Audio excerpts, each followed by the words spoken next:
ये thin cylindrical cell का पार्ट 2 वीडियो है ना। इसमें आगे हम पढ़ेंगे volumetric strain in cylindrical cell. तो volumetric strain in cylindrical cell क्या होगा? Epsilon v equals to longitudinal strain epsilon l plus 2 epsilon c, यानी कि 2 टाइम्स ऑफ सर्कमफेरेंशियल स्ट्रेस। तो ये हमारा क्या हो जाएगा? Volumetric strain in cylindrical shell. जब हमें स्ट्रेन मिल गया है तो चेंज इन वॉल्यूम क्या हो जाएगा?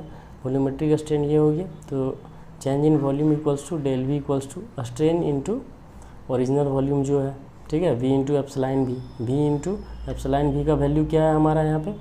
एप्सिलॉन एल प्लस यानी longitudinal stress plus 2 times of circumferential, that means hoop strains. ठीक है, ये हो गया। नेक्स्ट हम जानेंगे relation between hoop strain and longitudinal strain. ठीक है, जिस प्रकार हम जानते हैं कि हुप स्ट्रेन जो होता है हुप स्ट्रेस जो होता है लॉन्गिट्यूडनल स्ट्रेस का ट्वाइस होता है, उसी प्रकार हम hoop strain and longitudinal strain में रिलेशन एस्टेब्लिश करेंगे। ठीक है, तो हमने प्रूव किया था कि हुप स्ट्रेन बराबर क्या होता है? PD/2TE पिछले लेक्चर में, है ना, bracket 2 minus mu, and longitudinal strain बराबर होता है हमारा PD/2TE ब्रैकेट 1 माइनस 2 म्यू। तो जब हमें दोनों का वैल्यू पता है तो hoop strain by longitudinal strain बराबर क्या होगा? यहाँ पे हुप स्ट्रेन का वैल्यू रख देंगे PD/2TE ब्रैकेट 2 माइनस म्यू, और यहाँ पे लॉन्गिट्यूडनल स्ट्रेन का PD/2TE ब्रैकेट 1 माइनस 2 म्यू। अब देखिए PD/2TE कैंसिल आउट हो जाएगा, तो hoop strain by longitudinal strain हमारा क्या हो जाएगा? 2 माइनस म्यू बट्टा 1 माइनस 2 म्यू।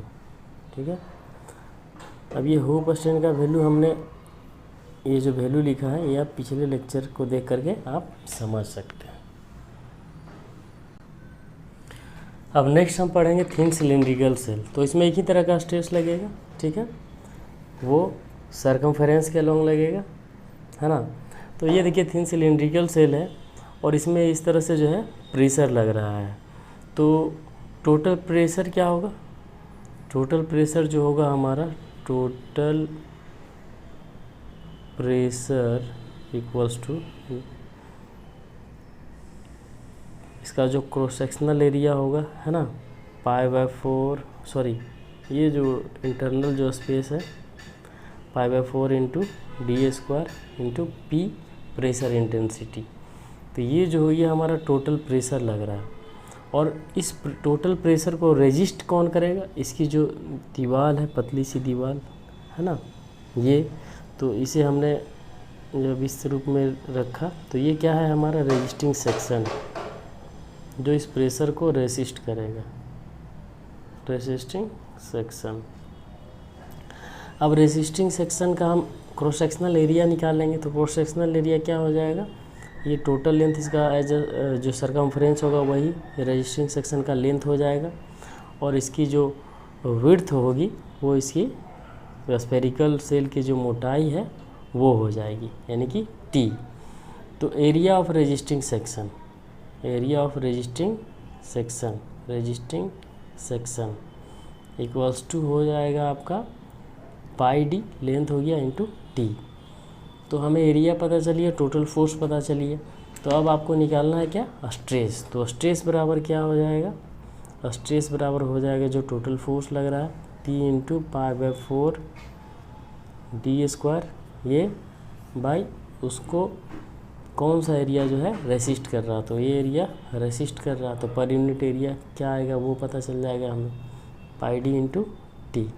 ठीक है, एक डी से एक डी कैंसिल आउट हो जाएगा, पाई से पाई कैंसिल आउट हो जाएगा, तो बच जाएगा आपका ऊपर में P इंटू डी, और ये जो 4 है नीचे में यहाँ पे वो नीचे चला जाएगा, PD/40, यानी कि